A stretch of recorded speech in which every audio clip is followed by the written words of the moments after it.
Fluid mechanics. Fluid mechanics is the branch of engineering science which involves the study of fluid and forces on them. So, എന്താണ് fluid? Fluid is a substance which deforms continuously when subjected to external shear stress, however smaller the shear stress may be. Fluid എന്നാൽ ഒരു substance ആണ്. അത് deform ചെയ്യും continuous ആയിട്ട് when shear stress act on it. ഇപ്പോൾ ഒരുപാട് shear stress act ചെയ്യുകയാണെങ്കിൽ അത് ആ ഫ്ലൂയിഡ് ഫ്ലോ ചെയ്യും. തീരെ ചെറിയ amount of shear stress act ചെയ്യുന്നെങ്കിൽ ചെറിയൊരു ഫ്ലോ അതിനുണ്ടാവും. തീരെ ഷിയർ സ്ട്രെസ് ആ സബ്സ്റ്റൻസിൽ ആക്ട് ചെയ്തില്ലെങ്കിൽ അത് സ്റ്റാറ്റിക് ആയിട്ട് നിൽക്കും. സോ ഒരു ഫ്ലൂയിഡിൻ്റെ ഫ്ലോ ഡിറ്റർമിൻ ചെയ്യുന്നത് അതിൽ ആക്ട് ചെയ്യപ്പെടുന്ന എക്സ്റ്റേണൽ ആയിട്ടുള്ള ഷിയർ സ്ട്രെസ് ആണ്. So what is the difference between a solid and a fluid? Solid undergo static deformation while fluid undergo dynamic deformation or continuous deformation. Solid has elastic nature while fluid has viscous nature. ഇതാണ് സോളിഡും ഫ്ലൂയിഡും തമ്മിലുള്ള basic ആയിട്ടുള്ള difference. പിന്നെ ഈ shear stress is directly proportional to shear strain. അത് സോളിഡിലായാലും ഫ്ലൂയിഡിലായാലും same ആണ്. Shear stress is directly proportional to shear strain. പക്ഷേ സോളിഡിൻ്റെ കേസിലാണെങ്കിൽ ആ ഡയറക്റ്റ് പ്രൊപ്പോർഷൻ ഉള്ളത് പ്രൊപ്പോർഷണാലിറ്റി ലിമിറ്റ് വരെയൊക്കെയാണ്. മീൻസ് അത് വേറെ സബ്ജക്റ്റിൽ പഠിക്കുന്ന കാര്യമാണ്. ഇത്രയാണ് സോളിഡും ഫ്ലൂയിഡും തമ്മിലുള്ള difference and similarity. Next, continuing concept. A fluid is assumed to be continuum. So എന്താണ് ഈ കണ്ടിന്യൂം? കണ്ടിന്യൂം എന്താണെന്ന് വെച്ചാൽ ഒരു കണ്ടിന്യൂസ് ആൻഡ് ഹോമോജീനിയസ് മീഡിയത്തെയാണ് കണ്ടിന്യൂം എന്ന് പറയുന്നത്. Means continuum implies matter is available at every space location and at every time without any vacuum. Or continuum is a continuous distribution of mass within the matter with no empty space or void. Means ഫ്ലൂയിഡിൽ അതിൽ vacuum ഒന്നും ഉണ്ടാകാൻ പാടില്ല എന്നൊരു കൺസെപ്റ്റാണ് continuum തരുന്നത്. ഈ fluid continuum concept satisfy ചെയ്യുന്നുണ്ടോ ഇല്ലയോ നമ്മൾ കണക്കാക്കുന്നത് ഒരു ഡയമെൻഷൻലെസ് നമ്പർ വെച്ചിട്ടാണ്. ആ നമ്പറിൻ്റെ പേരാണ് കുഡ്സൺ നമ്പർ. ക്നുഡ്സൺ നമ്പർ എങ്ങനെയാണ് ഡിഫൈൻ ചെയ്യുന്നത് വെച്ചാൽ it's a ratio of mean free path divided by characteristics length of flow. Means Knudsen number is the ratio of mean free path to characteristics length of flow. A fluid can be treated as continuous when Knudsen number is less than 1%. Knudsen number 1%നേക്കാൾ താഴെയാവുകയാണെങ്കിലോ ഫ്ലൂയിഡിനെ നമുക്ക് ഒരു continuum ആയിട്ട് assume ചെയ്യാൻ സാധിക്കുകയുള്ളൂ. ഈ ക്നുഡ്സൺ നമ്പറിലെ മീൻ ഫ്രീ പാത്ത് എങ്ങനെയാണ് ഡിഫൈൻ ചെയ്യുന്നത് വെച്ചാൽ it's A static average distance which molecule of same fluid travel between successive collision. Means ഒരു ഫ്ലൂയിഡിലെ മോളിക്യൂൾസ് എത്ര ദൂരം അതിന് ട്രാവൽ ചെയ്യാൻ സാധിക്കുന്നു അത് സക്സസീവായിട്ട് കൊളൈഡ് ചെയ്യുന്നതിന് മുമ്പ്, അതിനെയാണ് മീൻ ഫ്രീ പാത്ത് എന്ന് പറയുന്നത്. ആൻഡ് ക്യാരക്ടറിസ്റ്റിക്സ് ലെങ്ത് ആയിട്ട് കണക്കാക്കുന്നത് അതിൻ്റെ ഡയമീറ്റർ പോലുള്ള പാരാമീറ്റേഴ്സുമാണ്. സോ ക്നുഡ്സൺ നമ്പർ ലെസ് ദാൻ 1 ആയിരിക്കണം, 1% ആയിരിക്കണം ഫ്ലൂയിഡ് കണ്ടിന്യൂം കൺസെപ്റ്റ് സാറ്റിസ്ഫൈ ചെയ്യണമെങ്കിൽ. ഈ ഗ്യാസിൻ്റെ കേസിലൊക്കെ എടുക്കുകയാണെങ്കിൽ അതിന് മീൻ ഫ്രീ പാത്ത് വളരെ കൂടുതലായിരിക്കും. Means distance travel between successive collision വളരെ കൂടുതലായിരിക്കും characteristics ലെങ്ത്തിനേക്കാൾ.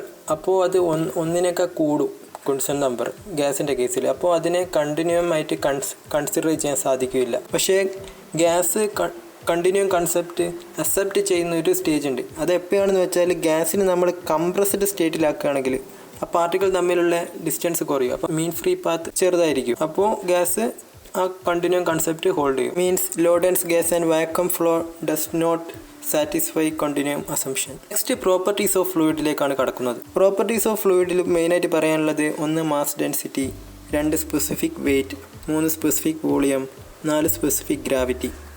Mass density it is the mass of the matter occupied in unit volume at standard temperature and pressure. Means unit വോളിയത്തിൽ ഒക്യുപ്പൈ ചെയ്യപ്പെടുന്ന മാസിനെയാണ് മാസ് ഡെൻസിറ്റി എന്ന് പറയുന്നത്. അതിൻ്റെ ഡയമെൻഷൻ ഫോർമുല ml⁻³ ആണ്. Unit kg/m³. SI സിസ്റ്റത്തിൽ. Factors affecting mass density. If temperature increases molecule will move away from each other and mass density will get decrease. Pressure കൂട്ടുകയാണെങ്കിലോ molecules അടുത്തടുത്ത് വരും. അപ്പോൾ മാസ് ഡെൻസിറ്റി കൂടുകയാണ് ചെയ്യുക. മീൻസ് യൂണിറ്റ് വോളിയത്തിൽ മാസിൻ്റെ amount കൂടും. അങ്ങനെ pressure increases, mass density increases, while temperature increases, mass density decreases. Mass ഡെൻസിറ്റിക്ക് ആക്സിലറേഷൻ ഡ്യൂ ടു ഗ്രാവിറ്റി ആയിട്ടൊന്നും ഒരു ബന്ധമില്ല. എയറിൻ്റെ മാസ് ഡെൻസിറ്റി വാല്യൂ 1.2 ആണ്. Water it is 1000 and mercury 13,600. Unit kilogram per metre cube ആണ്. Next specific weight. It's a weight of matter per unit volume. Dimensional formula ml⁻², T⁻². Unit newton per metre cube. Specific weight constant quantity അല്ല, അത് acceleration due to gravity ആയിട്ട് ബന്ധമുണ്ട്. So G മാറുന്നതിനനുസരിച്ച് അതിൻ്റെ value മാറും.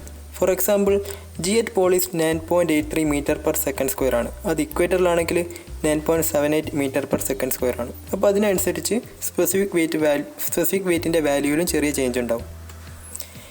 എയറിൻ്റെത് 11.77 Nm/m³ ആണ് specific weight. വാട്ടറിൻ്റെത് 9.81 kN/m³. Next specific volume. It's a volume occupied by unit mass of fluid. അത് മാസ് ഡെൻസിറ്റിയുടെ ഇൻവേഴ്സ് ആണ്. It's a reciprocal of mass density. And last specific gravity. It's a ratio of mass density of any matter to the mass density of standard fluid. For example standard fluid നമ്മൾ common ആയിട്ട് എടുക്കുന്നത് വാട്ടറാണ്. S = rho of any substance divide by row of water.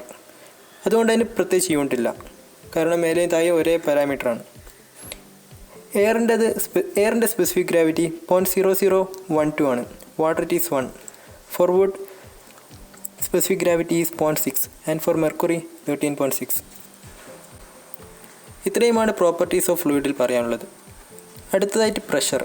It's a compressive stress on the fluid. Pressure is the normal force divided by area of, means pressure is the ratio of normal force to the area of surface. Dimensional formula ml⁻⁻1 T⁻².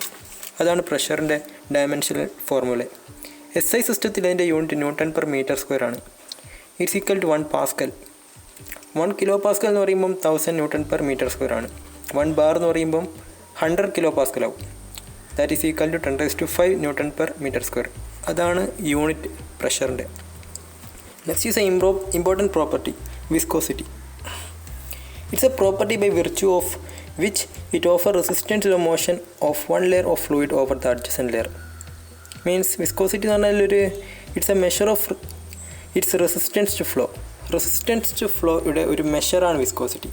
Means നല്ല viscous ആയിട്ടുള്ള ഒരു fluid ആണെങ്കിൽ ആ fluid വളരെ slow ആയിട്ടായിരിക്കും move ചെയ്യുന്നത്. അതിന് flow ചെയ്യാൻ നല്ല റെസിസ്റ്റൻസിനെ ഓവർകം ചെയ്യണം.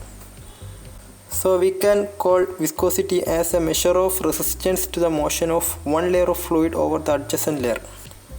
ടെമ്പറേച്ചർ കൂട്ടി കൊടുക്കുകയാണെങ്കിൽ കൊഹിഷൻ റെഡ്യൂസ് ചെയ്യും. മീൻസ് പാർട്ടിക്കിൾ തമ്മിൽ അട്രാക്ഷൻ കുറയും. അതുമൂലം വിസ്കോസിറ്റി കുറയും. ടെമ്പറേച്ചർ കൂട്ടുകയാണെങ്കിൽ വിസ്കോസിറ്റി കുറയും, അതിൻ്റെ മൂവ്മെൻറ്റിൻ്റെ സ്പീഡ് കൂടും. പ്രഷറിന് വിസ്കോസിറ്റിയിൽ ഒരു ബന്ധവുമില്ല. Next Newton's law of viscosity. It state that shear stress is directly proportional to rate of shear strain. അതാണ് ന്യൂട്ടൺസ് ലോ ഓഫ് വിസ്കോസിറ്റി. ഈ ഒരു ലോയിൽ നിന്ന് നാം വിസ്കോസിറ്റിയുടെ ഇക്വേഷൻ ഡിറൈവ് ചെയ്തെടുക്കും. ആൻഡ് ഫൈനൽ നമുക്ക് ലഭിക്കുന്ന ഒരു ഇക്വേഷനാണ് mu is equal to, means viscosity is equal to tau divided by du/dy. അതിൽ ടോ ഷിയർ സ്ട്രെസ്സും du/dy റേറ്റ് ഓഫ് ഷിയർ സ്ട്രെയിനുമാണ്. വിസ്കോസിറ്റിയുടെ ഡയമെൻഷണൽ ഫോർമുലയാണ് ml⁻⁻1 T⁻⁻1. Next unit of viscosity. നമ്മളിപ്പം പറയുന്നത് ഡൈനാമിക് വിസ്കോസിറ്റിയെ പറ്റിയാണ്. SI സിസ്റ്റത്തിൽ ഡൈനാമിക് വിസ്കോസിറ്റിയുടെ യൂണിറ്റാണ് Nm/m² ഓർ പാസ്കൽ സെക്കൻഡ്. വേറൊരു യൂണിറ്റാണ് kg/m².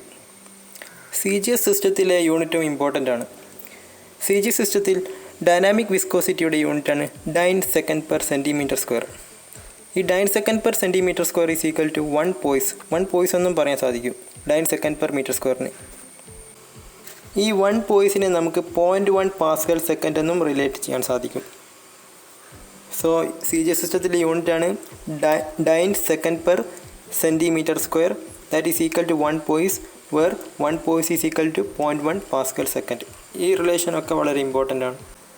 വാട്ടറിൻ്റെ dynamic viscosity of water at 20 degree Celsius 1.005 × 10⁻³ pascal second ആണ്. അത് എയറിനാണെങ്കിൽ at 20 degrees Celsius it is equal to 1.81 into 10⁻⁵ Pascal second. Means dynamic viscosity of water is approximately 50 to 55 times that of air at 20 degrees Celsius. Next is kinematic viscosity. Kinematic viscosity dynamic viscosity mass density യോട് കൂടെ divide ചെയ്യുമ്പോൾ ലഭിക്കുന്ന ഒരു പാരാമീറ്ററാണ് kinematic viscosity mu/ρ. Dimensional formula for kinematic viscosity is L square T raised to minus 1. L square T raised to minus 1 ആണ് kinematic വിസ്കോസിറ്റിയുടെ dimensional formula. So ഈ dimensional ഫോർമുലയിൽ നിന്ന് നമുക്ക് ഒരു കാര്യം വ്യക്തമാണ്, അതിൽ മാസിൻ്റെ ഒരു എഫക്റ്റ് ഇല്ല. ഇതിൽ the dimensional formula of kinematic viscosity show that it involve the magnitude of length and time only. അതെന്താണ് മാസ് ഇല്ലാത്തതെന്ന് വെച്ചാൽ kinematics is a study of motion without considering the force acting on a body. Means ഫോഴ്സിന് നമ്മൾ consider ചെയ്യുന്നില്ല. അതുകൊണ്ടാണ് dimensional ഫോർമുലയിൽ എല്ലും ടിയും മാത്രം വന്നത്. Next unit of kinematic viscosity. SI system it is meter square per second. SI സിസ്റ്റത്തിൽ കൈനമാറ്റിക് വിസ്കോസിറ്റിയുടെ unit metre square per second ആണ്. CGS സിസ്റ്റത്തിലാണെങ്കിൽ that is centimetre square per second or it is also called as stroke. 1 stroke is equal to 1 centimeter square per second.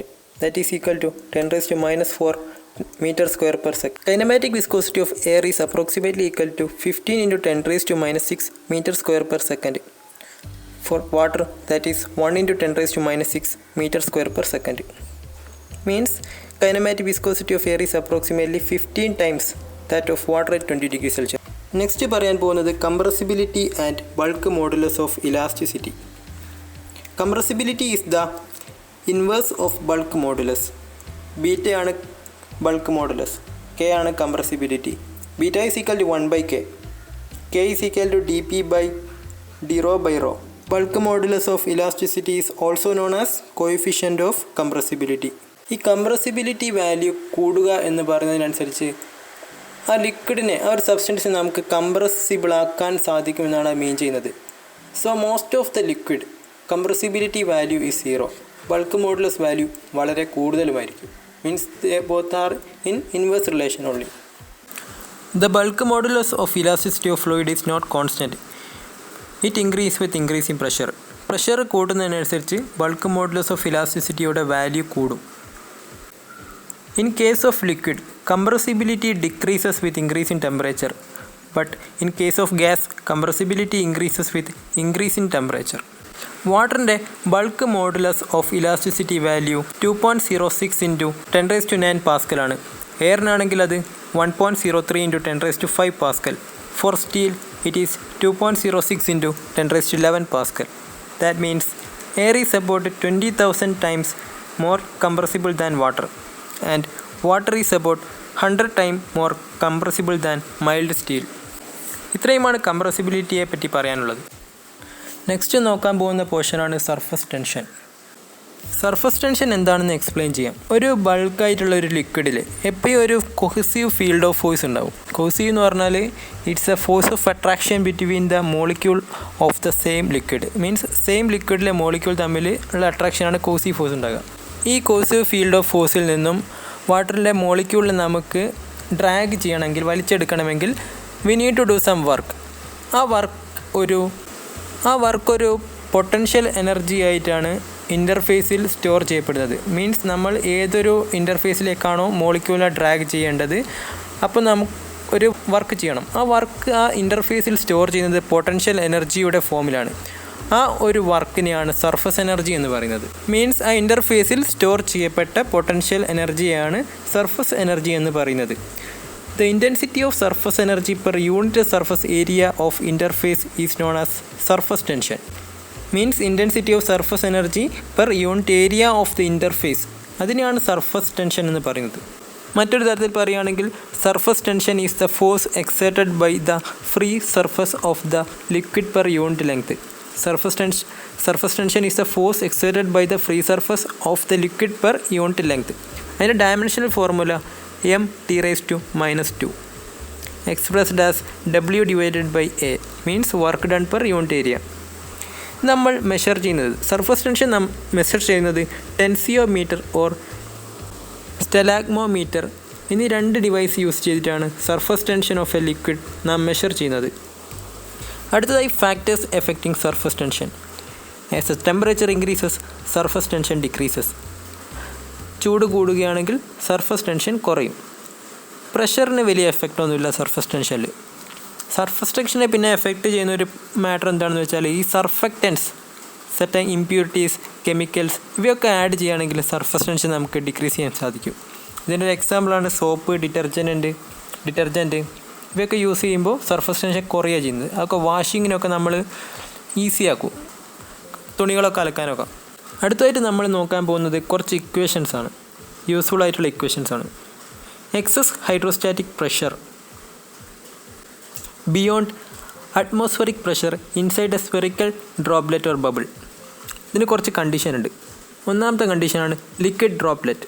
Liquid ഡ്രോപ്ലെറ്റിലെ excess hydrostatic പ്രഷറാണ് പറയുന്നത്. അതിൻ്റെ ഇക്വേഷനാണ് 4σ/d. D എന്ന് പറഞ്ഞാൽ diameter of droplet ആണ്.